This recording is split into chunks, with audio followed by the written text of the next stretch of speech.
Melasma একটি common skin problem যা মুখে গাঢ় বাদামি বা ধূসর রঙের দাগ তৈরি করে। এটি মূলত মুখের বিভিন্ন জায়গায় হতে পারে, যেমন গালে, নাকে, কপালে কিংবা চিনে দেখা দেয় এটি। মেলাজমা সাধারণত মহিলাদের মধ্যে বেশি হয়, বিশেষত গর্ভাবস্থায় বা যারা জন্ম নিয়ন্ত্রণ পিল গ্রহণ করে থাকেন। এটি সূর্যের আলোর প্রভাবে বাড়তে পারে, তাই সূর্যের আলো থেকে ত্বক রক্ষা করা অত্যন্ত গুরুত্বপূর্ণ। মেলাজমা চিকিৎসার জন্য সাধারণত টপিক্যাল ক্রিম বা রাসায়নিক পিলিং বা যেটাকে আমরা কেমিক্যাল পিলিং বলে থাকি এবং লেজার থেরাপি ব্যবহার করা যায়।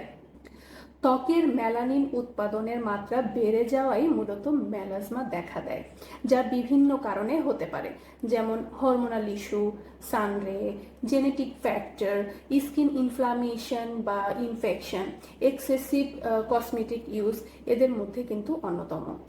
মেলাজমা প্রতিকারে বেশ কিছু উপায় অনুসরণ করা যেতে পারে। প্রথমত, সূর্য থেকে রক্ষা পেতে সানস্ক্রিন নিয়মিত ব্যবহার করতে হবে।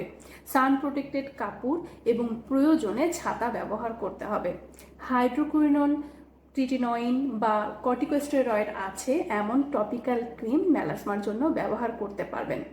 তাছাড়া কেমিক্যাল পিলিং বা মাইক্রোডার্মা অ্যাব্রেশন কিংবা লেজার থেরাপির মাধ্যমেও এর চিকিৎসা সম্ভব। অনেকে প্রাকৃতিক উপাদান যেমন অ্যালোভেরা জেল বা লেবুর রস ব্যবহার করেন, তবে এসব উপাদান সবার কিন্তু শ্যুট করে না, তাই বুঝে শুনে ইউজ করতে হবে। মনে রাখতে হবে, মেলাজমা 100% কিউরেবল কোনো ডিজিজ নয়, তবে ধৈর্য ধরে এবং সঠিক নিয়মিত যদি আপনি ট্রিটমেন্ট করেন সেক্ষেত্রে এটি নিয়ন্ত্রণে রাখা সম্ভব।